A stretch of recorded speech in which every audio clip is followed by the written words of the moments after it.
US president സ്ഥാനത്തേക്ക് Donald Trump അധികാരമേറ്റതു മുതൽ ലോകം പല രീതിയിൽ പല തീരുമാനങ്ങൾ അദ്ദേഹത്തിന്റെ ഭാഗത്തു നിന്ന് വരും എന്ന് പ്രതീക്ഷിച്ചു തന്നെയിരുന്നു. ഇപ്പോൾ അതിലെ വിവാദമായതും വിമർശനങ്ങൾ ഉയർന്നുമായ ഒരു തീരുമാനമാണ് US ഉൽപ്പന്നങ്ങൾക്ക് അന്യായ ഇറക്കുമതി തീരുവ ഈടാക്കുമെന്ന് ആരോപിച്ച് പകരച്ചുങ്കം US ഇപ്പോൾ ഏർപ്പെടുത്തിയത്. വളരെ വിമർശനങ്ങൾക്ക് വഴിതെളിച്ച ഒരു സംഭവം തന്നെയാണ്.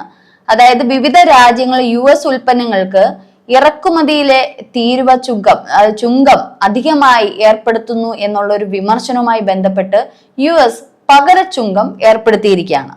ഇത് ഇന്ത്യ അടക്കമുള്ള വിവിധ രാജ്യങ്ങൾ വലിയ വിമർശനങ്ങൾ ഉയർന്നിരുന്നു. പ്രത്യേകിച്ച് ഏറ്റവും അധികം അടി കിട്ടിയത് ചൈനയ്ക്കായിരുന്നു.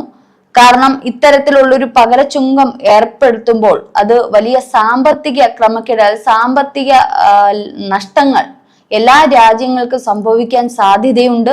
അത്തരത്തിൽ വലിയ വിമർശനങ്ങളൊക്കെ നേരിടുന്ന ഈ ഒരു സന്ദർഭത്തിൽ ആപ്പിൾ ഐഫോണിന്റെ ഓഹരികൾ ഇടിയുന്നു എന്നൊരു വിവരമാണ് ഇപ്പോൾ കിട്ടുന്നത്.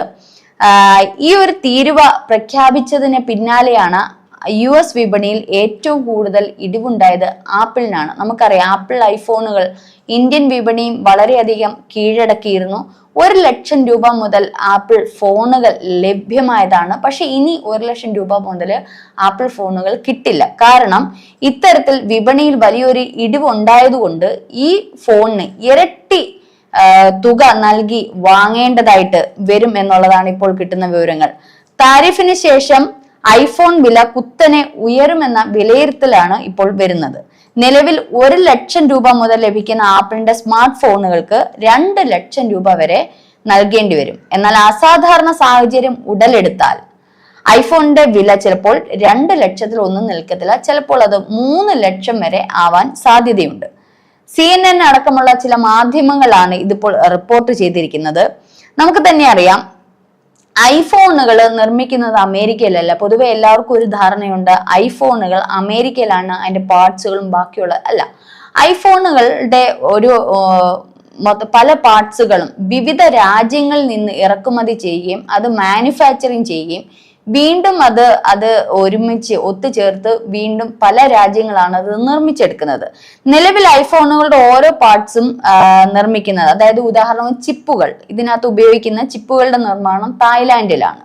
ഇതിന്റെ സ്ക്രീനുകൾ ദക്ഷിണ കൊറിയയിലാണ് ഇതിന്റെ സ്ക്രീനുകളൊക്കെ നിർമ്മിക്കുന്നത്. മറ്റു പ്രധാനപ്പെട്ട പാർട്സുകളൊക്കെ ചൈനയിൽ നിന്നുമാണ് നിർമ്മിക്കുന്നത്. ഇന്ത്യയിലടക്കം നിരവധി മാനുഫാക്ചറിങ് യൂണിറ്റുകളുണ്ട്. ഈ ഭാഗങ്ങളെല്ലാം കൂടി ചൈനയിൽ എത്തിച്ച് കൂട്ടിച്ചേർത്താണ് ഐഫോൺ നിർമ്മിക്കുന്നത്. ഇന്ത്യയിലും അത്തരത്തിൽ കൂട്ടിച്ചേർത്ത് ഐഫോൺ നിർമ്മിക്കുന്നുണ്ട്.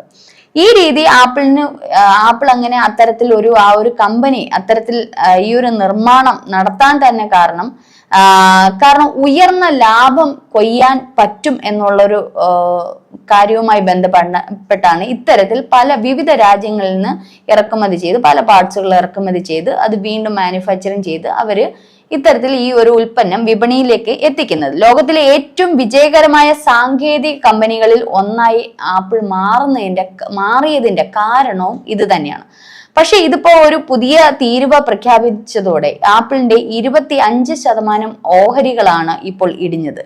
ട്രംപിന്റെ പകരച്ചുങ്കത്തിന് തിരിച്ചടിയായി US ഉൽപ്പന്നങ്ങൾക്ക് 84% നികുതിയും ഇപ്പോൾ ഉയർത്തിയിരിക്കുകയാണ്.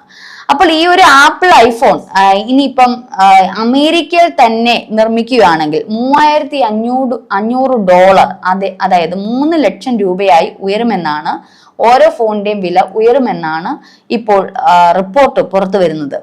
അതായത് നിലവിൽ ഒരു ഐഫോണിന് $1000 മുതലാണ് വില ആരംഭിക്കുന്നത്. നിലവിൽ ലോകത്തെ ഭൂരിഭാഗം ഐഫോണുകളും ചൈനയിൽ നിന്നാണ് നിർമ്മിക്കുന്നത്. അതുകൊണ്ട് തന്നെ ഇതിപ്പോൾ അമേരിക്കയില് ഇതിന്റെ ഉൽപാദനം ഇതിന്റെ നിർമ്മാണം വരികയാണെങ്കിൽ ഇതിന്റെ ഇരട്ടി, അതായത് ഇവരുടെ ഈ ഒരു മാനുഫാക്ചറിങ് യൂണിറ്റ് അടക്കം ഇരട്ടി യൂണിറ്റുകൾ അവിടെ പ്രവർത്തിപ്പിക്കുകയും ഇരട്ടി ഇത്തരത്തിലുള്ള എല്ലാ കാര്യങ്ങളും അവര് അവിടെ നിർമ്മിക്കേണ്ടുന്ന അവസ്ഥകൾ ഒരുക്കുകയും അങ്ങനെയാണെങ്കിൽ ആപ്പിളിന്റെ ഐഫോണിന്റെ വില കുത്തനെ ഉയരുകയുമാണ് ചെയ്യുന്നത്. പക്ഷെ അത്തരത്തിൽ പോയി കഴിഞ്ഞാൽ പിന്നെ ആപ്പിൾ ഫോൺ വാങ്ങിക്കണമെങ്കിൽ, ആപ്പിളിന്റെ സ്മാർട്ട് ഫോൺ അടക്കമുള്ളത് വാങ്ങണമെങ്കിൽ 1 ലക്ഷത്തിൽ നിൽക്കുക കുറഞ്ഞത് 3 ലക്ഷം രൂപയെങ്കിലും വരാൻ സാധ്യതയുണ്ട് എന്നുള്ളതാണ് ഇപ്പോൾ വരുന്ന റിപ്പോർട്ട്. കാരണം നമുക്കറിയാം ഇതിപ്പം ട്രംപ് ഈ ഒരു തീരുവ, ഈ ഒരു ചുങ്കം, പകര ചുങ്കം ഏർപ്പെടുത്തിയത് ഇപ്പൊ 90 ദിവസത്തേക്ക് തൽക്കാലത്തേക്ക് നിർത്തി വെച്ചിരിക്കുന്നു എന്നുണ്ടെങ്കിൽ തന്നെ വീണ്ടും അത് പുനഃസ്ഥാപിക്കാൻ സാധ്യതയുണ്ട്. ട്രംപ് വളരെ കർശനമായിട്ട് പറഞ്ഞു. US ജനങ്ങളോട് തന്നെ അദ്ദേഹം പറഞ്ഞിട്ടുണ്ട്, കുറച്ചുനാൾ നമ്മളൊന്ന് പിടിച്ചു നിൽക്കുക, ഇത് നമ്മുടെ പരിധിയിൽ തന്നെ വരും, അത്രയ്ക്ക് ഒരു പരിധിയിൽ വരത്തക്ക രീതിയിൽ നമ്മളൊന്ന് ക്ഷമിക്കുക, പിന്നീട് നമ്മുടെ നിലയിൽ അല്ലെങ്കിൽ നമ്മുടെ കൺട്രോളിൽ തന്നെ അത് വരും. അതുകൊണ്ട് ആ നിർദ്ദേശങ്ങളൊക്കെ ജനങ്ങളുടെ മേൽ പറഞ്ഞെങ്കിലും ജനങ്ങളടക്കം US ജനങ്ങളടക്കം ട്രംപിനെതിരെ തിരികെയാണ് ചെയ്തത്. യൂറോപ്യൻ യൂണിയനുകളെല്ലാം തന്നെ ട്രംപിനെതിരെ തിരികെയാണ് ചെയ്തത്. കാരണം ഇത്തരത്തിൽ ഒരു പകര ചുങ്കം മറ്റുള്ള രാജ്യങ്ങൾക്ക്, യൂറോപ്പിൽ അടക്കമുള്ള മറ്റുള്ള രാജ്യങ്ങൾക്ക് ഇത് അവർക്ക് സഹിക്കുന്നതിലും അപ്പുറമാണ്. ഇറക്കുമതി കയറ്റുമതി ഇത്തരത്തിലുള്ള ചുങ്കം അവർക്ക് ഇന്ത്യ അടക്കമുള്ള രാജ്യങ്ങൾക്ക് അത് താങ്ങാനാകില്ല. അത് വലിയൊരു സാമ്പത്തിക ഭദ്രത തന്നെ, അല്ലെ ഇടപാടുകളുടെ സാമ്പത്തിക ഭദ്രത തന്നെ അത് പ്രശ്നം വരാൻ സാധ്യതയുണ്ട്. ട്രംപിന്റെ പകരച്ചുങ്കത്തിന് തിരിച്ചടിയായി US ഉൽപ്പന്നങ്ങൾക്ക് 84% നികുതിയും ഇപ്പോൾ ഉയർത്തിയിരിക്കുകയാണ്. അത് മാത്രമല്ല, ഒരു ലോക വ്യാപാര യുദ്ധത്തിലേക്ക് കടക്കുമെന്നതായതോടെ ചൈനയെ ആശ്രയിക്കുന്നത് കുറയ്ക്കുന്നതിനായി ആപ്പിൾ തങ്ങളുടെ ഉൽപ്പന്നങ്ങൾ നിർമ്മിക്കുന്നതിന് ബദൽ കേന്ദ്രങ്ങൾ തേടാൻ ഇപ്പോൾ തുടങ്ങിയിട്ടുണ്ട്. കാരണം ചൈനയുമായി ഒരു ചെറിയ വാക്ക് തർക്കവും സംഘർഷത്തിലും ഒക്കെ ഇപ്പോൾ US നിൽക്കുന്ന ഈ ഒരു സാഹചര്യത്തിൽ, കാരണം പകരച്ചുങ്കം ഏർപ്പെടുത്തിയതോടുകൂടി ചൈനയും തിരിച്ച് അത്തരത്തിലുള്ള ഒരു മാർഗമാണ് അങ്ങോട്ട് പ്രയോഗിച്ചത്. അപ്പം ഒരു 100% ടാക്സ് അല്ലെങ്കിൽ 100% ചുങ്കം എന്നുള്ള രീതിയിലേക്ക്, അല്ലെങ്കിൽ പകരച്ചുങ്കം എന്നുള്ള രീതിയിലേക്ക് US തിരിഞ്ഞാൽ ചൈന ഉൽപ്പന്നങ്ങൾ തിരിച്ച് US-ലോട്ട് ഇറക്കുവാനോ അല്ലെങ്കിൽ തിരിച്ച് US ഉൽപ്പന്നങ്ങൾ ചൈനയിലോട്ട് വരുവാനോ അവിടെ ഒരു യുദ്ധം തന്നെ തുടരാൻ സാധ്യതയുണ്ട്. അങ്ങനെയാണെങ്കിൽ ആപ്പിൾ കമ്പനിക്ക് അതൊരു വലിയ തിരിച്ചടിയാവും. അതുകൊണ്ട് തന്നെയാണ് ചൈനയെ ഇനി ആശ്രയിക്കാതെ സ്വന്തമായിട്ട് അല്ലെങ്കിൽ നിർമ്മിക്കാനുള്ള ബദൽ കേന്ദ്രങ്ങൾ, മറ്റ് കേന്ദ്രങ്ങളെ ആശ്രയിക്കാൻ വേണ്ടിയിട്ട് ഇപ്പോൾ ആപ്പിൾ കമ്പനി അത് തുടരുന്നുണ്ട്. കാരണം 90 ദിവസത്തേക്ക് തൽക്കാലത്തേക്ക് നിർത്തിവെച്ചു എന്നുണ്ടെങ്കിലും ട്രംപ് അതിനു വേണ്ടുന്ന കരുനീക്കങ്ങളൊക്കെ തുടങ്ങിയിട്ടുണ്ട് എന്നാണ് റിപ്പോർട്ടുകൾ വരുന്നത്. ഇന്ത്യ, ബ്രസീൽ എന്നീ രാജ്യങ്ങൾക്കാണ് കൂടുതൽ അതിന്റെ സാധ്യത വരുന്നത്. ഇനി ആപ്പിൾ ഉൽപാദനം US-ലേക്ക് മാറ്റിയില്ലെങ്കിലും ഐഫോണുകളുടെ വില ഉയരുമെന്നാണ് സാധ്യത.